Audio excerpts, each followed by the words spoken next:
Hello everyone. आज हम लोग 11th स्टैंडर्ड बिजनेस स्टडीज में हमारा ये दूसरा पार्ट है और आज हम लोग देखने वाले हैं इसका इंट्रोडक्शन और history.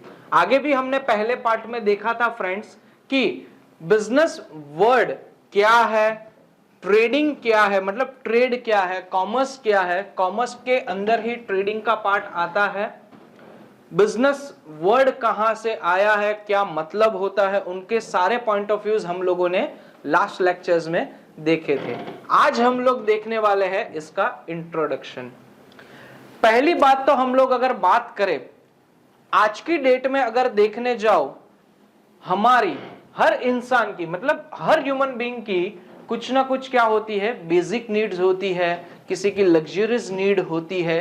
It's all about needs. और वो नीड्स को पूरा करने के लिए वो लोग क्या करेंगे, कहीं ना कहीं मार्केट में सर्वे करेंगे, देखेंगे, जाएंगे, बात करेंगे, अरे यार मुझे ये लेना है। आज की डेट में अगर आप मान लो कि आपके पास अगर अच्छे से हेडफोन्स नहीं है सुनने के लिए, ठीक है, तो आप क्या करोगे फ्रेंड्स, आप कहीं पे जाओगे, शॉप में देखोगे, हाँ यार इसका साउंड अच्छा है, ये अच्छा है, वो अच्छा है, ऐसा है, वैसा है। फिर हम लोग सोचेंगे कि कैसे टाइप के मैं ईयरफोन्स यूज करूं, क्या करूं, ये वो ऐसा वैसा, बहुत सारी चीजें हम लोग क्या करते हैं, सोचते हैं। क्यों? क्योंकि हमें ऐसा प्रोडक्ट चाहिए जिससे हमारी नीड्स जो है वो फुलफिल भी हो और हमें उससे सेटिस्फैक्शन भी मिले। बिजनेस में सबसे बड़ा प्रॉब्लम क्या आता है, कस्टमर सेटिस्फैक्शन का। हाँ ठीक है, आपने बोल दिया, मैंने ले लिया, बात खत्म, ऐसा नहीं है।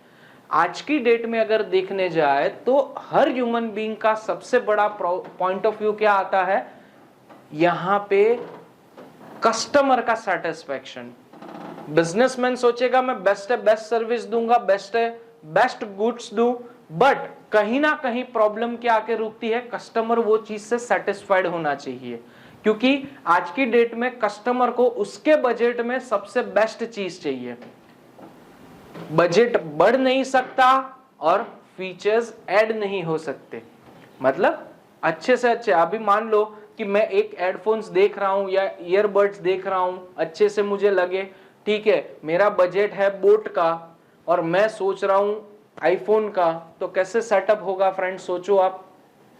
तो कहीं ना कहीं पॉइंट ऑफ व्यू आता है कस्टमर सेटिस्फैक्शन का। यहां पे बजट है तो इश्यू नहीं है, इश्यू नहीं है तो बजट है अपने पास, इतना समझ के चलो आप।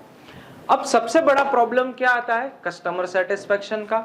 उसके लिए अब मॉडर्न टाइम पे, अगर हम पिक टाइम पे अभी देखने जाए तो अभी क्या सिनारियो आता है, हमारे पास दो मार्केट अवेलेबल है। पहला मार्केट अवेलेबल होता है फिजिकल, जहां पे आप जाओगे, there must be a showrooms like Croma और विजय सेल्स, या तो फिर रिलायंस का डिजिटल आप पिकअप करो। कहीं पर भी आप जाओगे एक प्लेस ऊपर, आपने चेक किया भाई मुझे ऐसा ऐसा प्रोडक्ट्स चाहिए, कहाँ है, ओके वहां पर है, आप चेक कर लो साउंड सिस्टम वगैरह कैसी है, ला ब्ला ब्ला, सो मैनी थिंग्स। ऐसे ही यहां पे मिलियन ऑफ कस्टमर्स क्या करते हैं, कुछ ना कुछ परचेस करते हैं। आज आप फिजिकल मार्केट में जाओगे, कुछ ना कुछ लेके आए, चलो ठीक है।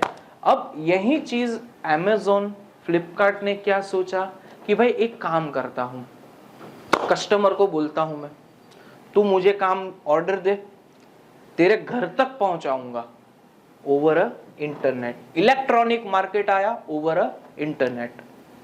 क्या होगा, यहां पे मैं गया किसी स्टोर वाले के पास, तेरा प्रोडक्ट मैं बिकवाता हूं, चल तुझे कुछ नहीं करना, तुझे सिर्फ प्रोडक्ट का डिलीवरी भी नहीं करवाना है, मेरा बंदा आएगा लेके जाएगा तेरे पास, सीधा सामने वाले को सेल कर देगा। अरे यार ये तो अच्छा है, इससे तो क्या होगा, सेल भी बढ़ेगा और मुनाफा भी अच्छा होगा। अब यहां पे फ्लिपकार्ट या अमेज़न वाला क्या करेगा, अच्छा चल बता ये प्रोडक्ट का दाम कितना, अरे सर इसका 1000 रुपए, तू मुझे एक काम कर 1100 में दे, सॉरी 1000 है, तू मुझे 900 में दे, 900 में दे। अरे यार 900 में कैसे करूंगा, चल ठीक है आ तो 800 का ही रहा है, 200 मुनाफा था, 100 रुपया मिलेगा, क्वांटिटी भी बढ़ेगी तो अच्छी बात है, चल ठीक है 900 में दिया।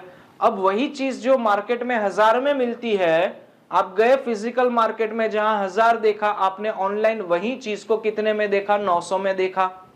अब 900 में देखा, आप क्या सोचोगे, चलो यार मैं जाके ले लेता हूं यार, फटाफट मिल भी जाएगी, 2 दिन में आ भी जाएगी, ये होगा वो होगा, मेरे तो 100 रुपए बच रहे यहाँ पे। ऐसे करके ओवर इंटरनेट मार्केट ओपन हो गया पूरा, जिसको हम बोलते हैं इलेक्ट्रॉनिक मार्केट। तो business is nothing just busy. आप प्रोडक्शन करो, परचेस करो, सेल करो, और वहां से आपका मोटिव क्या होता है, प्रॉफिट अर्न करना। आपकी जो कुछ भी एक्टिविटी है वहां से आप प्रॉफिट को क्या करते हो, अर्न करते हो। जैसे मान लो आपके घर में एसी है, ऐसी एसी आपने सर्विस करवाया, is it business? Yes, it is a business. क्यों? क्योंकि सर्विस करने वाला क्या करेगा, थोड़ा बहुत चार्ज करेगा, उसमें कुछ ना कुछ सैलरी एम्प्लॉइज को उसमें से देगा, थोड़ा बहुत प्रॉफिट उसमें उसका होगा, ठीक है। तो यहीं पे पॉइंट ऑफ व्यू पे क्या आता है, हमारा बिजनेस एक्टिविटीज आ जाती है। तो इंट्रोडक्शन में देखेंगे हम लोग, all human being required some kind of goods and services. हर किसी को क्या चाहिए, गुड्स चाहिए, सर्विस चाहिए। ऐसा कोई बंदा नहीं है जिसको गुड्स और सर्विस की जरूरत हो ही ना। उसके बाद क्या आता है, the visit some place which is known as market. और मार्केट क्या होती है, अपनी फिजिकल और इलेक्ट्रॉनिक ओवर इंटरनेट। ये है हमारा ये चैप्टर का इंट्रोडक्शन। इसके बाद हमारा सेकंड पॉइंट ऑफ व्यू क्या आता है फ्रेंड्स, यहां पे वो देखेंगे हम लोग। सेकंड पॉइंट ऑफ व्यू आता है history of trade and commerce. हमारी बहुत ही इंडिया की अच्छी सी हिस्ट्री रही है, और देखने जाओ बहुत सारे विजिटर्स ने बहुत ही अच्छे अच्छे नाम भी दिए हैं हमारे इंडिया को। स्वर्णद्वीप, स्वर्ण भूमि, समथिंग लाइक। बहुत सारे टूरिस्ट हमारे इंडिया में आते थे, और सबसे बेस्ट इंडिया का पार्ट क्या था, वो किसी को पता है क्या? यहां पे सबसे बेस्ट इंडिया का पार्ट था इंडियन रूट्स। सबसे बेस्ट पार्ट्स थे इंडियन रूट्स। सबसे पहला पार्ट इंडियन रूट्स, और सबसे बेस्ट पार्ट था Indian trade centres.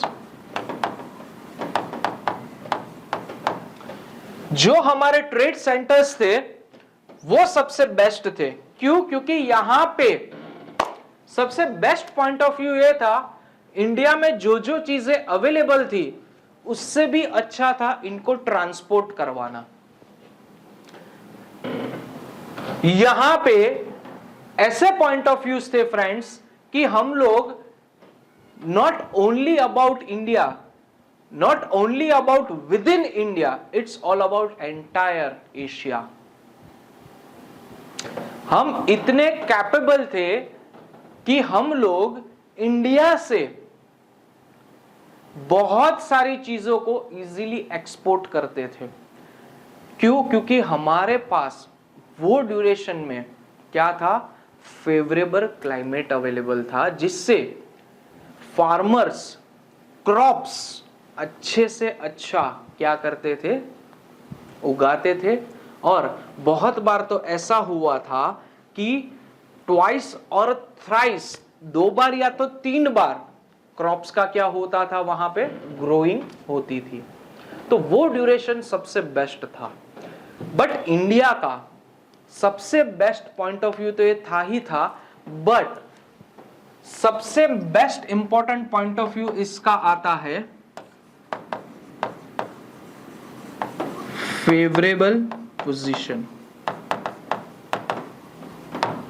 Favourable positions भी थी इंडिया की, वेदर की समझ लो आप, क्लाइमेटिक समझ लो, फिर यहाँ की जो कुछ भी ट्रेडिंग एक्टिविटीज थी वो भी बहुत ही अच्छी थी। आज की डेट में हम लोग सबसे पहले समझने वाले हैं इंडियन रूट्स। 2 टाइप के यहाँ पे रूट्स हमारे क्रिएट हुए हैं। उसमें सबसे पहला जो हमारा रूट है friends, that is known as silk route. क्या रूट्स थे? Silk routes. और दूसरा था स्पाइस रूट। सिल्क रूट्स जो सारे रोड्स को कनेक्ट करता था, इंडिया का जो इंटरनल इंफ्रास्ट्रक्चर था वो ड्यूरेशन में रोड का, हम लोग क्यों इतना डेवलप इजीली कर पाए, उसका सबसे बड़ा रीजन है हमारे पास वाटर रूट भी अवेलेबल है और लैंड रूट भी अवेलेबल था। उसके लिए हमारा डेवलपमेंट बहुत ही अच्छे से और अच्छे तरीकों से हो रहा था। सबसे बड़ा सिल्क रूट्स क्या था इसमें, सिल्क रूट जो था वो फ्रेंड्स हमारा लैंड रूट था, और स्पाइस रूट मतलब मैरीटाइम्स मतलब मरीन रूट था ये हमारा, maritime routes which is known as spice route. मतलब स्पाइस रूट के दो रूट, मैरीटाइम्स और स्पाइस रूट। अब ये जो हमारा स्पाइस रूट था फ्रेंड्स, उससे हम लोग क्या करते थे, हमारे बहुत सारे प्रोडक्ट्स ऐसे थे जिसको इजीली हम लोग एक्सपोर्ट करते थे। क्या करते थे, इजीली एक्सपोर्ट करते थे। जैसे हमारे स्पाइसेस, जो भी हमारे स्पाइसेस थे उसको हम क्या करते थे, इजीली यहां पे एक्सपोर्ट कर पाते थे। उसके बाद ट्रेड सेंटर्स, उस पे बहुत सारे पॉइंट्स है, हम लोग उसको नेक्स्ट लेक्चर में देखेंगे आराम से, उसमें कोई प्रॉब्लम नहीं है यहाँ पे। अब फेवरेबल पोजीशंस भी थी हमारी, और आज की डेट में हमारे पास ऐसे ऐसे एविडेंसेस है जिससे हम लोग क्या करते थे, ये सारी चीजें हम लोग प्रूफ कर पाते हैं। क्या क्या देखा हमने point friends point of view में। अब इंडियन रूट्स के बारे में हम लोगों ने सबसे बड़ा पॉइंट देखा, ट्रेड सेंटर हम देखने वाले हैं, और फेवरेबल पोजीशंस थी वो ड्यूरेशन में हमारी।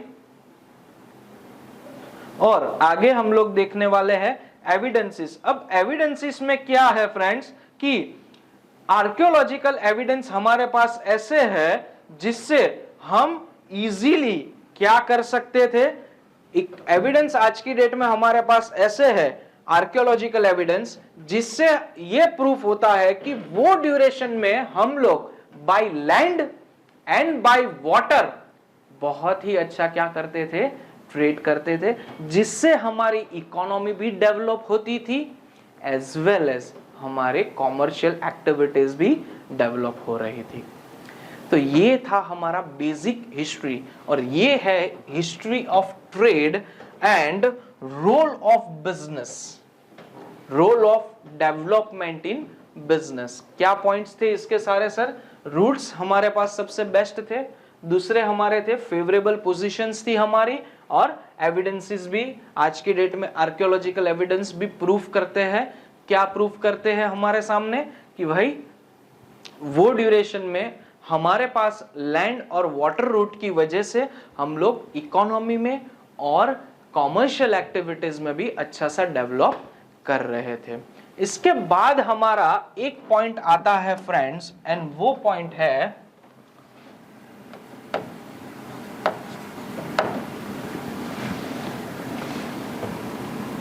IBS, indigenous banking system.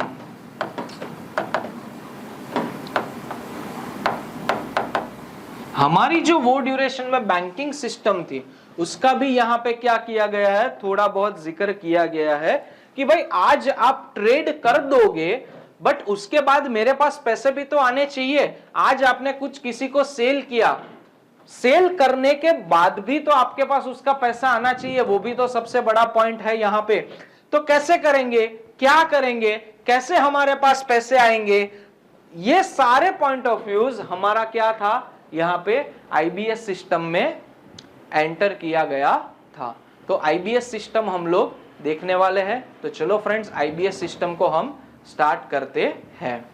IBS के बारे में अगर हम बात करने जाए फ्रेंड्स, IBS में सबसे अच्छा पॉइंट ऑफ व्यू इंट्रोड्यूस किया गया, और वो पॉइंट ऑफ व्यू है फ्रेंड्स हमारा मेटालिक मनी। मेटालिक मनी को इंट्रोड्यूस किया गया, और यहां पे इसकी वजह से क्या हुआ, हमारी इकोनॉमी इकोनॉमिक एक्टिविटीज जो थी वो ट्रिगर हो गई। क्या हो गई? ट्रिगर हो गई। मेटालिक मनी इंट्रोड्यूस करना एक सबसे बड़ा पॉइंट ऑफ व्यू ये था, लोग इजीली उसका क्या कर सके? एक्सचेंज कर सके। पहले के टाइम पे हम देखने जाए तो क्या था फ्रेंड्स, हमारे यहां पे पहले के टाइम पे बार्टर सिस्टम चलती थी।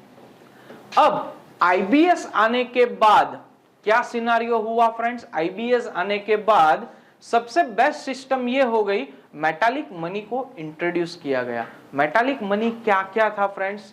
कॉइन्स थे। मेटालिक मनी में क्या आता था? कॉइन्स। कॉइन्स होते थे गोल्ड के, सिल्वर्स, एक्सेट्रा एक्सेट्रा।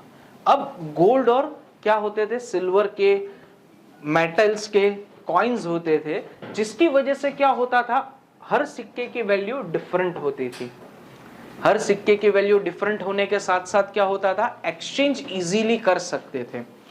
अब अभी मान लो कि मुझे बहुत ही बड़ी चीज परचेस करनी है, अब मुझे बहुत सारा हैवी कैश या मेटालिक कॉइन्स लेके जाना पड़ता था। अब उसकी जगह पे सबसे बेस्ट पॉइंट यहां पे इंट्रोड्यूस किया गया, इससे भी अच्छा, हुंडीज एंड चिट्ठी। क्या किया गया? हुंडी को इंट्रोड्यूस किया गया और चिट्ठी को इंट्रोड्यूस किया गया। अब ये दोनों क्या काम करते थे? हुंडीज और चिट्ठी। अब ये दोनों क्या काम करते थे? हुंडी का काम था, भाई मेरे पास ये हुंडी पड़ी है, हुंडी is nothing just exchange, medium of exchange. हुंडी जो एक पॉइंट ऑफ व्यू होता है कि जहां पे क्या होता है, पैसा देने वाला रेडी बैठा है, टाइम आया आपने पैसा ले लिया, दैट्स इट। ये हुंडी होती है। हुंडी का सबसे सिंपल पॉइंट ऑफ व्यू होता है, दिस इज जस्ट वारंट। क्या है ये वारंट है। किस चीज का? ऑर्डर करने पे पैसा देने का। ये this is a one kind of warrant. क्या है ये? वारंट। कैसे? पैसे देने का ये वारंट है। और इसका दूसरा पॉइंट आता है यहां पे कि ये डॉक्यूमेंट ऐसा है जो कैपेबल है। क्या है? कैपेबल है नेगोशिएशन पे, ये कैपेबल है नेगोशिएशन पे, ये पेएबल है। मतलब कैसे सर? ये वैलिड डॉक्यूमेंट है जिससे नेगोशिएट करके हम लोग क्या कर सकते हैं? पेमेंट कर सकते हैं। ये हुंडी की क्या हो गई? Essential condition. हुंडी is one kind of a contract. कहां पे कॉन्ट्रैक्ट होता है? दो पार्टीज के बीच में, बायर और सेलर के बीच में क्या होता है? यहां पे कॉन्ट्रैक्ट होता है। ये ले देख भाई, मेरी हुंडी पड़ी है, मैं तुझे दे रहा हूं, इसके बदले ये माल मुझे दे दे, महीने के बाद तुझे तेरे यहां से पैसे मिल जाएंगे। दैट काइंड ऑफ ट्रांजैक्शंस यहां पे क्या होने लगे? हुंडीज की मदद से होने लगे। चिट्ठी जो है हमारी, वो भी समथिंग काइंड ऑफ एक नोटेशन होता है यहां पे इस पे मेंशन कि भाई इतने टाइम के बाद मैं तुझे ये पेमेंट करूंगा। अब मेटालिक कॉइन्स के आने के बाद हमारी आईबीएस सिस्टम बहुत ही अच्छी हो गई और ट्रिगर करने लगी, जिसकी वजह से लोगों ने क्या किया? पैसे डिपॉजिट करना स्टार्ट किया। पैसे को क्या करना स्टार्ट किया? डिपॉजिट करना।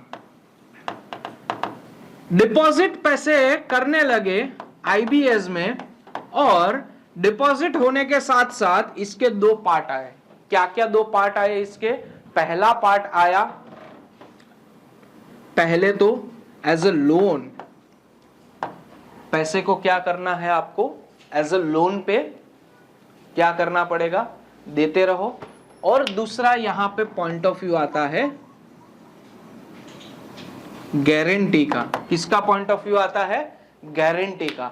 अब सबसे पॉइंट ऑफ व्यू अच्छे से अच्छा समझ लो आप लोग। गारंटी का क्या पॉइंट है यहां पे? गारंटी का क्या पॉइंट है यहां पे? लोन्स की अगर हम लोग बात करें, अगर हम लोग लोन्स की यहां पे बात करें, आज पैसा डिपॉजिट हुआ है तो कहीं ना कहीं पे क्या होगा, एज अ लोन दिया जाएगा, एज अ लोन देना पड़ेगा, क्योंकि भाई जो भी डिपॉजिट किया है उसको ब्याज भी तो चाहिए रिटर्न में। और दूसरा आता है गारंटी। एक काम करो भाई, तुम यूएस चले जाओ, मैं पैसा देने को बैठी हूं, यहां पे बैंक का बोलेगी अपने को पैसा देने को मैं बैठी हूं। पहला सिस्टम क्या है, लोन वाला। भाई डिपॉजिट किया है पैसा, मैं किसी को क्या करूंगा, दूंगा, उसके ऊपर से ब्याज कमाऊंगा, थोड़ा ब्याज यहां पे दूंगा। दूसरा पॉइंट ऑफ व्यू क्या आता है, तू भाई एक काम कर, फॉरेन चला जा, ये मैं देती हूं तेरे को एक डॉक्यूमेंट जिसको हम लोग बोलेंगे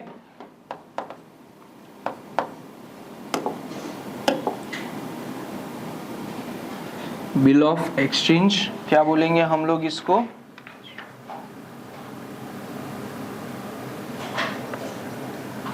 फॉरेन्स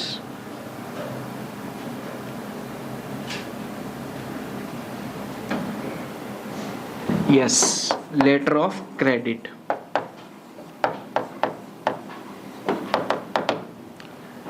क्या करेगी बैंक? बैंक सबसे पहले डिपॉजिट करेगी अपने पास पैसा, डिपॉजिट में से क्या करेगी, लोन इश्यू करेगी। वरना दूसरा पॉइंट ऑफ व्यू क्या करेगी, ट्रेडर्स के लिए, भाई तो एक काम कर, तू जा, ये मेरी लेटर ऑफ क्रेडिट है, अगर ये पैसा नहीं देगा, तुझे कभी भी मना करेगा, तू मेरे पास ये डॉक्यूमेंट भेजना, मैं गारंटी देती हूं ऑन दैट डेट, जो ड्यू डेट है वो डेट को मैं तुम्हारा पेमेंट करूंगी। इसकी वजह से हमारे यहां पे क्या होने लगा, इकोनॉमिक डेवलपमेंट एक्टिविटीज ज्यादा बढ़ने लगी। आज सीधी सी बात है, आज आपके पॉकेट में 100 रुपए प्रॉफिट के आए हो फ्रेंड्स, तो आप लोग क्या करोगे, 100 रुपए कहीं और जगह पे इन्वेस्ट करने का सोचोगे, वहीं से 200 रुपए आएंगे अपने पास, 200 आप और इन्वेस्ट करना सोचोगे, 1000 आएंगे, आप 1000 इन्वेस्ट करना सोचोगे, 10,000 आए, आप 10,000 इन्वेस्ट करने का सोचोगे। अब सबसे बड़ा पॉइंट ऑफ व्यू क्या है, 100 रुपए से शुरू हुआ बिजनेस आज 10,000 तक पहुंच गया है। यही चीज होती है, इकोनॉमिक डेवलपमेंट कहां से होता है, ज्यादा से ज्यादा ट्रेड करने से। बट हमारी इकोनॉमी चलती कैसे है फ्रेंड्स, इकोनॉमिक डेवलप होगी, ओहो भाई कितना ज्यादा सेल किया, बट पैसे भी तो आने चाहिए, सेल करना जरूरी थोड़ी है, सेल आज कम हुआ हो, बट ऐसे बंदे को आपने 100 करोड़ का माल बेच दिया जिसके पास आपको पैसे आने की उम्मीद ही नहीं है, तो वो बेचने का ना बेचने के बराबर ही है। यहीं पे सबसे बड़ा पॉइंट ऑफ व्यू ट्रिगर करता है किस चीज को, हमारे बैंकिंग सेक्टर को।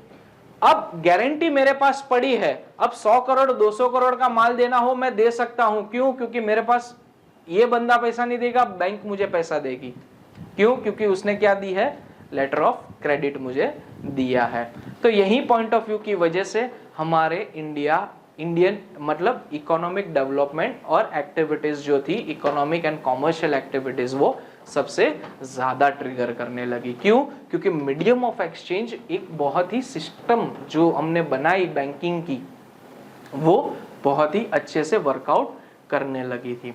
तो यही पॉइंट ऑफ व्यू सबसे बेस्ट आता था कि इसकी वजह से, लोन देने की वजह से क्या सिस्टम आ गई फ्रेंड्स, लोन देने के साथ साथ सबसे बेस्ट सिस्टम आ गई कि हमारे जो फार्मर्स थे, जैसे मैंने आपको पहले ही बोला, वो क्या करने लगे, 2 से 3 क्रॉप्स क्या करने लगे, फार्मिंग करने लगे। वही फार्मिंग एक्टिविटीज की वजह से 2 to 3 crops in a year वो लोग क्या करने लगे, लेने लगे। क्यों थे भाई ऐसा, क्योंकि फेवरेबल कंडीशन थी हमारी इसके लिए, क्लाइमेटिक कंडीशंस की बात कर रहा हूं। तो ये चीज थी। और इसके बाद फ्रेंड्स दूसरा point of view, not about only farmers, they develop family workshop also.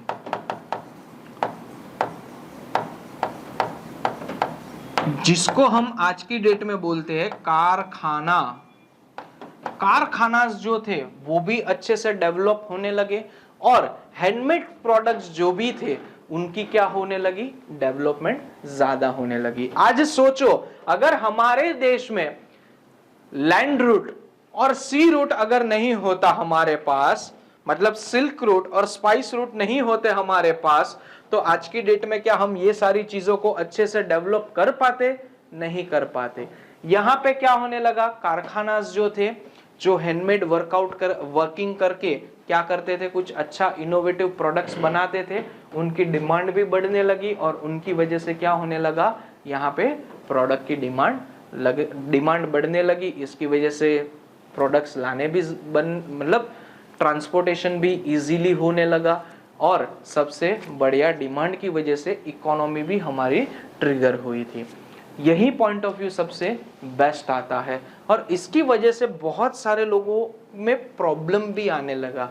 क्या प्रॉब्लम आने लगा कि भाई यहाँ पे आउट ऑफ कंट्री से कोई भी आने वाला बंदा मुझे मेरे पैसे चुकाएगा या नहीं चुकाएगा, क्रेडिट पे आज दूं, कल नहीं आएगा तो क्या होगा। वो ड्यूरेशन में टेलीफोन भी नहीं थे कि भाई हाँ भाई मैं फोन कर पाऊंगा, चल भाई मैं कुछ लिख के उसको भेजूं और वो मुझे पैसा दे दे, और वो मैंने जो लिखा हुआ है वो भी उस तक पहुंचेगा कि नहीं, उसका भी कोई श्योरिटी नहीं थी। बहुत टाइम कंज्यूमिंग प्रोसेस थी।